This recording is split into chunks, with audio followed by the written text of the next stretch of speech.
Mantra. Dengar kata itu, apa yang kepikiran? Pasti langsung kebayang mantra-mantra kuno, ya kan? Rahasia yang dibisikkan di tempat gelap. Tapi, gimana kalau saya bilang mantra paling kuat di dunia ini ternyata sama sekali nggak ada hubungannya sama sihir. Tapi justru semuanya berhubungan dengan psikologi. Siap-siap, karena pembahasan buku ini bakal ngejungkir balikin cara Anda ngelihat kekuatan pengaruh. Coba deh lihat sampulnya. Kayaknya misterius banget ya. Sebuah gambar yang seolah-olah ngejanjiin kita akses ke kekuatan tersembunyi. Tapi pertanyaannya, apakah ini kekuatan dari dunia lain? Atau jangan-jangan kekuatan ini tuh udah ada di dalam diri kita semua? Cuma nunggu kata-kata yang pas aja buat ngebanguninnya. Yuk kita selami lebih dalam. Oke, kita masuk ke bagian pertama. Dan di sini penulisnya langsung ngelakuin sesuatu yang berani banget. Dia ngeruntuhin semua bayangan mistis yang barusan kita bangun. Kencangin sabuk pengaman Anda, karena disinilah semuanya bakal berubah. Duar, langsung, ya kan? Dalam satu kalimat, semua ekspektasi kita seolah-olah dihancurin gitu aja. Nggak ada jin, nggak ada sihir. Ini pernyataan yang tegas banget, yang maksa kita buat nanya, kalau bukan dari alam gaib, terus dari mana dong sumber kekuatannya? Dan inilah jawabannya. Psikologi. Bukan mantra gaib, tapi ilmu yang ngebahas soal pikiran manusia. Disinilah letak keajaiban yang sebenarnya. Dalam memahami apa yang ngegerakin orang, cara mereka mikir, dan gimana mereka berkomunikasi.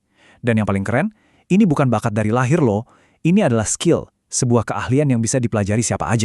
Tentu aja, kalau ada orang yang ngaku udah nemuin rahasia psikologi pengaruh, kita pasti pengen tahu dong, siapa sih dia ini? Siapa sosok di balik mantra?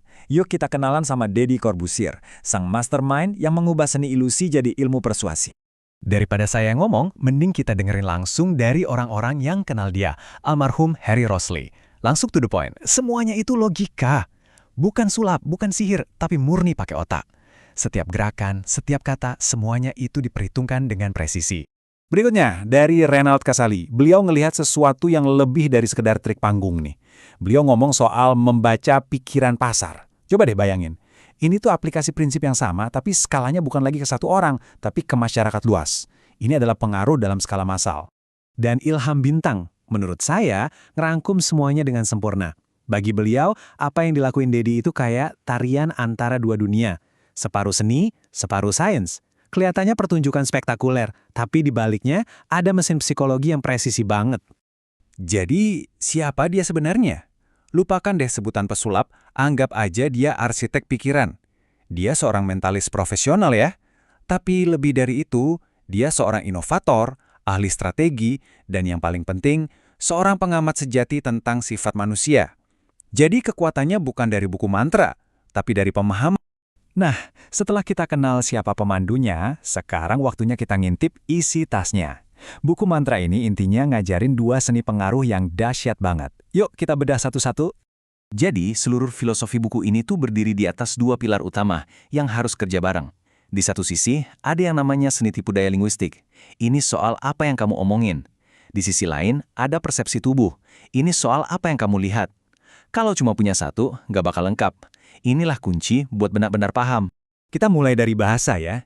Dengar kata tipu daya mungkin kedengarannya negatif, tapi anggap aja ini kayak judo linguistik. Kamu pakai kata-kata buat ngebimbing pikiran orang lain secara halus ke arah yang kamu mau. Ini bukan soal maksa, tapi soal kelembutan. Soal gimana caranya ngebangun sebuah cerita yang bikin lawan bicara nggak bisa nolak. Dan pilar kedua, persepsi tubuh. Kenapa ini penting? Karena orang bisa bohong pakai mulutnya, tapi tubuh mereka sering kali jujur. Gerakan kecil, mata yang ngelirik ke sana-sini, bahu yang tegang, ini semua tuh kata-kata yang nggak diucapin. Kalau kamu bisa nguasain seni ini, rasanya kayak punya kekuatan super. Kamu bisa ngelihat apa yang sebenarnya tersembunyi di depan mata. Tapi kan teori ya cuma teori. Pertanyaan besarnya adalah, mau diapain semua ilmu ini? Nah, disinilah kita masuk ke inti dari filosofi mantra. Pengetahuan itu nggak ada artinya tanpa tindakan. Dan inilah ide kuncinya. Anda bisa baca semua buku di dunia, tapi kalau nggak Anda terapin, ya itu cuma jadi informasi aja. Tindakanlah yang mengubah informasi jadi transformasi. Buku ini tuh bukan buat dipajang di rak, tapi buat dipraktekin di kehidupan sehari-hari. Penulisnya juga nggak ngebiarin Anda jalan sendirian. Dia ngasih kita peta jalannya nih. Baca, catat, uji, bandingkan. Ini bukan buku yang dibaca sekali kelar ya, ini tuh siklus latihan. Sebuah proses di mana Anda belajar, coba-coba, dan jadi makin jago di setiap interaksi. Inilah jalan buat jadi master. Oke, kita udah tahu apa alatnya dan gimana cara ngelatihnya. Sekarang kita sampai ke pertanyaan paling penting. Kenapa? Yuk, kita satuin semua kepingan puzzle ini dan lihat gimana Anda bisa mulai ngerangkai mantra-mantra Anda sendiri. Nah, inilah janji utamanya. Tujuannya tuh bukan buat manipulasi demi kepentingan sendiri, tapi buat saling memahami biar bisa nyiptain hasil yang lebih baik buat semua orang.